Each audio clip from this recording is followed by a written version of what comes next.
जय हिंद मेरे प्यारे दोस्तों, आप सभी का एक बार फिर से स्वागत है आपके यूट्यूब चैनल सिस्टम इंग्लिश। मेरा नाम है रिशु और मैं आप सभी को इंग्लिश पढ़ाऊंगा। जैसा कि अभी हम बेसिक क्लास कंप्लीट कर चुके हैं जिसमें हमने बेसिक चीज़ें पढ़ ली हैं।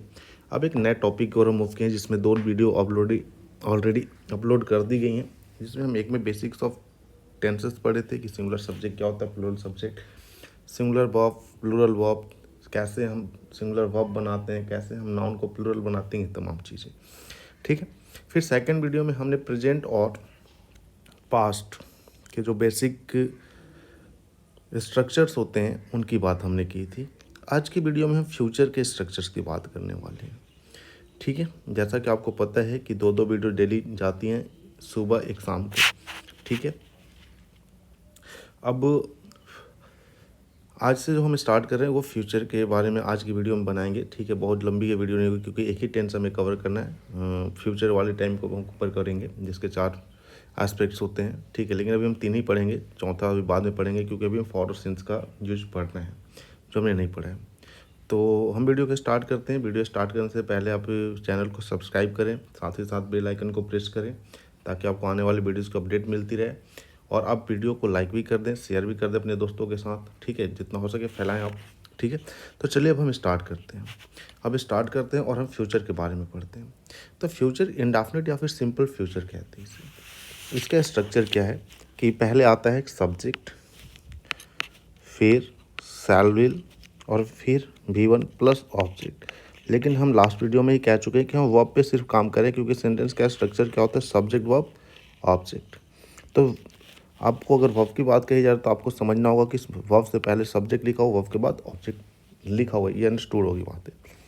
अब देखिए होता क्या है कि जैसे आपको पता है कि इज का प्रयोग हम सिंगुलर सब्जेक्ट के साथ करते हैं, वॉज का प्रयोग हम सिंगुलर सब्जेक्ट के साथ करते हैं, वर का प्लूरल के साथ करते हैं। वैसे ही आपको सीखना होता है कि सेल का इस्तेमाल हम किसके साथ करते हैं, विल का इस्तेमाल हम किसके साथ करते हैं।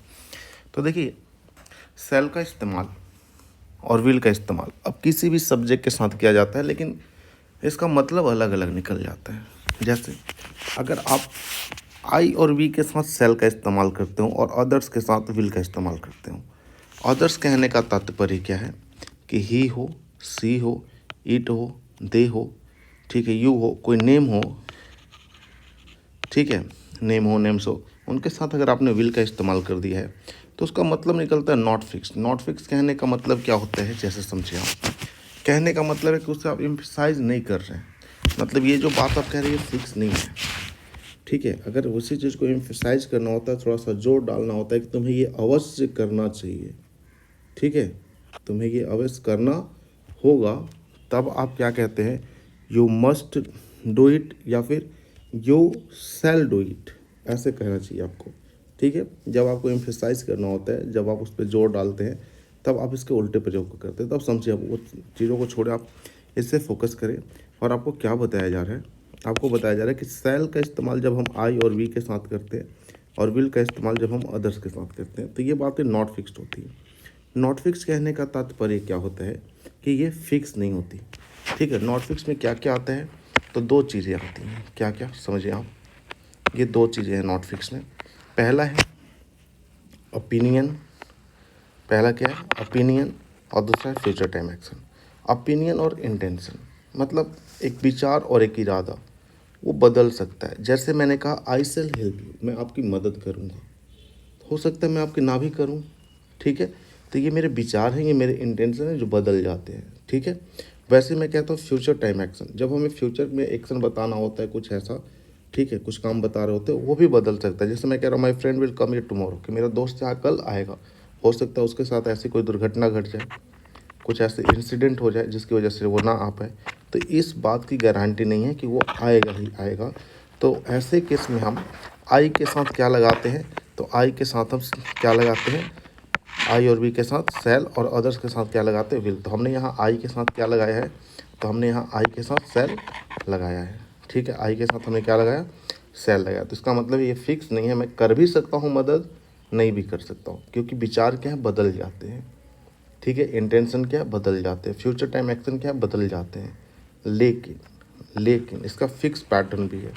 फिक्स क्या कहता है कि ठीक उल्टा आप कर देते हैं। जैसे यहाँ पे क्या कर रहे थे हम, तो यहाँ पे हम कह रहे थे सेल का इस्तेमाल आई वी के साथ, लेकिन अब यहाँ पे आई वी के साथ किसका इस्तेमाल करेंगे हम, विल का, और सेल का इस्तेमाल करेंगे हम अदर्स के साथ। तब इस पैटर्न को हम कहते हैं कि ये बातें अब फिक्स है। जैसे आप किसी से प्रॉमिस करते हैं, आपने किसी से वायदा किया है, तो जब आप किसी से वायदा करते हैं तो आपकी कोशिश होती है कि उस वायदे पे मैं कायम रहूं, उस वायदे को मैं पूरा करूं, ठीक है। तो जब वादा करते हैं आप किसी से, तो वो क्या करने की कोशिश होती है कि हम पूरा करेंगे उसे। तो ये जब भी कोई वादा करता है उस टाइम उसका जो बोलने का पैटर्न होता है, जो पॉइंट ऑफ व्यू होता है, वो फिक्स होता है, वो फिक्स होता है। तो जब फिक्स है और प्रॉमिस के लिए कहा जा रहा है, आपके पास दोनों ऑप्शन दे दिया जाए कि आई शैल होगा या फिर आई विल होगा, ठीक है। किसी की मदद करने के लिए आपने प्रॉमिस की है कि आई शैल और विल हेल्प यू, ठीक है, मैंने दोनों ऑप्शन दे दिया। तो जब ये प्रॉमिस के लिए कहा जा रहा है तो प्रॉमिस के लिए क्या आना चाहिए, विल आना चाहिए, क्योंकि जब आई के साथ हम शैल कर देंगे तो नॉट फिक्स्ड है, वो प्रॉमिस हो ही नहीं सकता। जो नॉट फिक्स है वो प्रॉमिस थोड़ी कहलाएगा, ठीक है।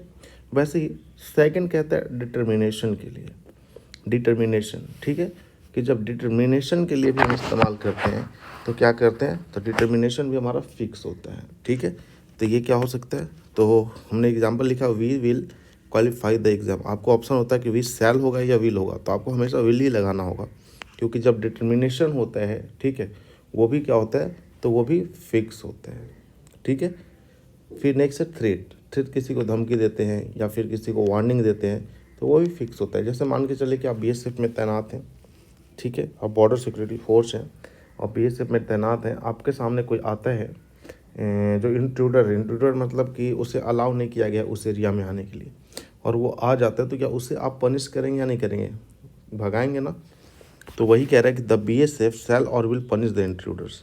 अगर इंट्रूडर है, वो घुसपैठिया है, ठीक है, तो उसे आप क्या कहोगे, उसे तो करना ही होगा, बीएसएफ हम हैं तो ये बात फिक्स है ना। अगर ये फिक्स है तो द बीएसएफ क्या है, आईवी नहीं है, अदर्स है, तो अदर्स के केस में हम क्या लगाएंगे, सेल लगाएंगे। तो यहाँ पे क्या आना चाहिए, सेल आना चाहिए। समझ में आ रही है बातें, ठीक है। नेक्स्ट एक और इसका है, डैट इज़ डी। डी कहता है कि ऑफिशियल इंस्ट्रक्शंस, जो ऑफिशियल इंस्ट्रक्शंस होते हैं, जो दफ्तर से इंस्ट्रक्शन दिए जाते हैं, ठीक है। ऑफिशियल कहने का मतलब होता है ऑफिशियल, ठीक है, ऑफिस मतलब दफ्तर। तो जो ऑफिसर्स के इंस्ट्रक्शंस होते हैं उसे भी मानना पड़ता है। जैसे मान के चले कि आप पेपर देने जाते हैं, आपके एडमिट कार्ड पे ये सेंटेंस लिखा होता है, और ये लिखने के बाद क्या आप ये चीज़ लेके चले जाएंगे, क्या मोबाइल फ़ोन लिखा रहता है कि नो कैंडिडेट शैल और विल, ये दोनों ऑप्शन नहीं होता, कोई एक ही होता है, नो कैंडिडेट शैल और will bring his or her mobile phone in the examination hall, ऐसा कुछ लिखा होता है। और ये लिखने के बाद अगर वो आपको दे देता है कि अपना मोबाइल लेकर के आप इंटर कर जाएंगे, तो बिल्कुल नहीं कर पाएंगे। अगर आप नहीं कर पाएंगे, इसका मतलब है कि ये पैटर्न कैसा है, फिक्स्ड है, कि अगर एडमिट कार्ड पे ये बातें लिख दी हैं, ठीक है, तो आप मोबाइल लेकर के जा ही नहीं पाओगे, मतलब आपको जाना ही नहीं चाहिए, ठीक है, ये बिल्कुल सख्त हिदायत है। तब आप क्या करते हो कि ये बातें फिक्स है, तो नो कैंडिडेट क्या आई वी है क्या, नहीं, तो अदर्स है, अदर्स के साथ हमें क्या लगाना है, सेल, तो हम क्या लगा देंगे, सेल। यहाँ पे विल क्या हो जाएगा, गलत हो जाएगा, यहाँ पे भी विल क्या है, गलत है। आपको बात समझ में आ रही है कि मैं क्या कह रहा हूँ, कि जब कोई बात फिक्स हो और फ्यूचर में बतानी हो, तब उसके साथ हम क्या इस्तेमाल करते हैं, तो आई वी के साथ विल और अदर्स के साथ हम सेल का इस्तेमाल करते हैं। आई होप आपको ये फ्यूचर इंडेफिनिट समझ में आया होगा, जिसे सिंपल फ्यूचर भी कहते हैं। नेक्स्ट आता है हमारा फ्यूचर कॉन्टिन्यूअस।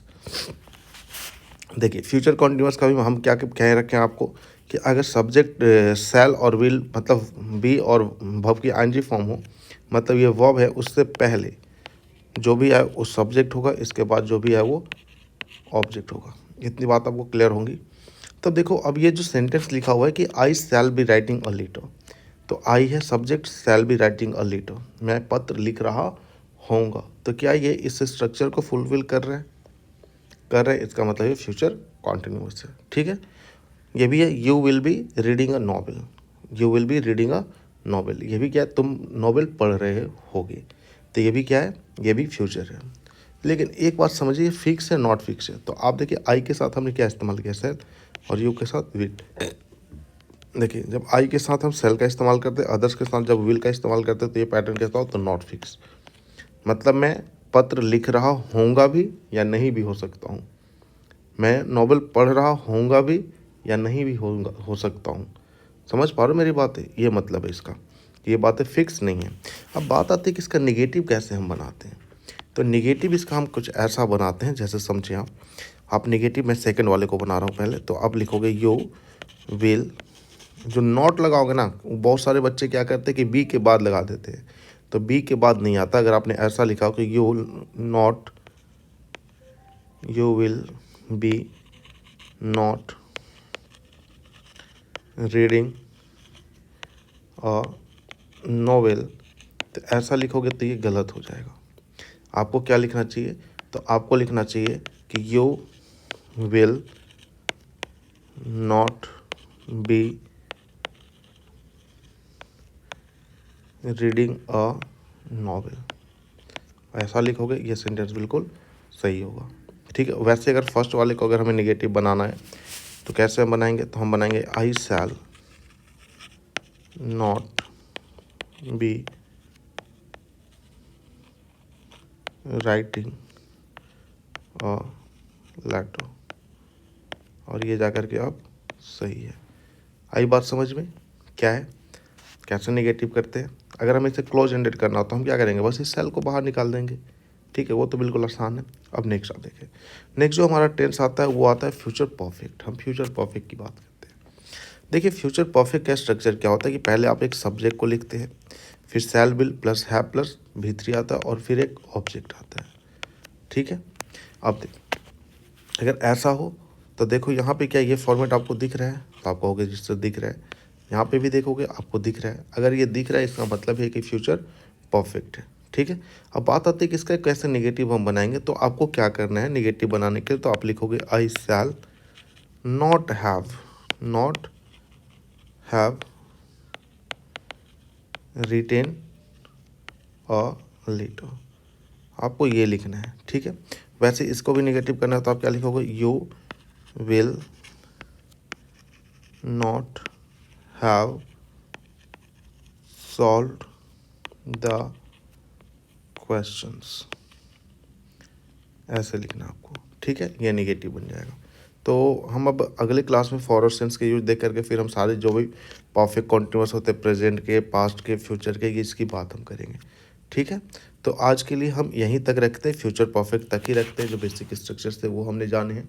अगर कोई डाउट रह जाता है, कोई सजेशन देना चाहते हो तो प्लीज़ कमेंट बॉक्स खुला है, आप उसमें जाएँ, उसमें कमेंट करें। ठीक है। अगर आपको वीडियो पसंद है तो वीडियो को लाइक करें, शेयर करें, चैनल को सब्सक्राइब करें, दोस्तों के बीच शेयर करें ज़रूर, और साथ ही साथ बेल आइकन भी प्रेस कर दें ताकि आपको आने वाली वीडियोस की अपडेट मिलती रहे। तो चलिए फिर मुलाकात होगी हमारी नेक्स्ट क्लास में। ये छोटी बिल्डिंग हो जा रही है, ठीक है, क्योंकि ये कॉन्सेप्ट ही ऐसा है। उसके बाद हम दूसरे कॉन्सेप्ट पे मूव करेंगे। ठीक है। तो चलिए फिर मुलाकात होगी हमारी नेक्स्ट क्लास में। Thank you very much and Jai Hind to all of you.